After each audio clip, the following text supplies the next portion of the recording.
Knot shock is a big problem when you're bass fishing. If you've ever set the hook when you're using fluorocarbon and a Palomar knot on something like a jig or a Texas rig, and you set that big snapping hook set and boom, you bust off, that is a result of knot shock. So I want to go over today what I think is the best fluorocarbon knot when you're using jigs, Texas rigs. All right, so let's go ahead and tie this double line uni knot. So we're going to go ahead and slip it through the eye of the hook.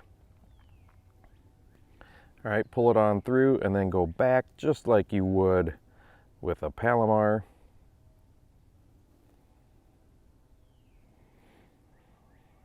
Okay, got it through there. And then this is really important. Make sure you give yourself enough line. This is something I continually do wrong, is I always make it shorter than I should, and then I just have all kinds of a mess. So make sure you give yourself enough line. All right, and this is where the similarity to the Palomar stops. Now we're going towards a uni knot, but it is double line. So I'm going to go ahead and put this line all together. All right, and then grab it in this hand. So I've got it all down. Here's the hook. Going to go ahead and grab it in this hand right here. I've got a bunch of it. And then here is the loop. All right, this is the loop that I made. And I like to use this pinky finger right here. So I'm going to bring it around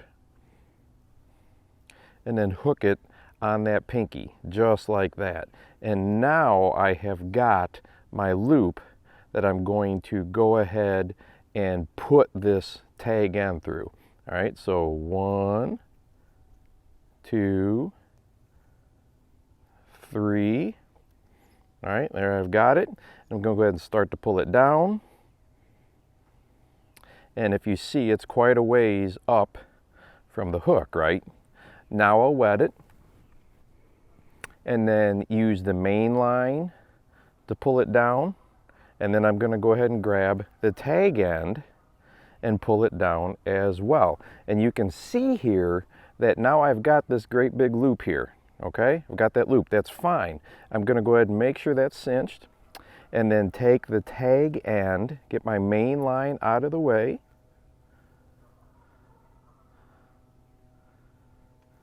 Get my main line out of the way.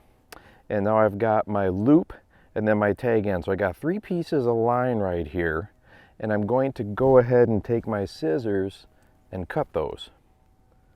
And I'll cut it up a little bit high from the knot so you can see the big indicator if you've done it right. If you've got 3 pieces of line right here, you know that you have done it right. I normally would snip it off closer there, but I wanted you to be able to see it, okay? So then I can go ahead and snip it closer from this point. Got 3 pieces. I know I'm good. And then I have this double line uni knot that is extremely knot shock resistant. Now I want to go ahead and retie this using the traditional Palomar and show you the difference. So I'm going to thread this through like I would with the Palomar.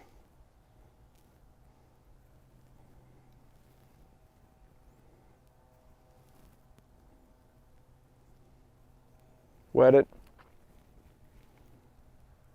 cinch it down tight, snip it,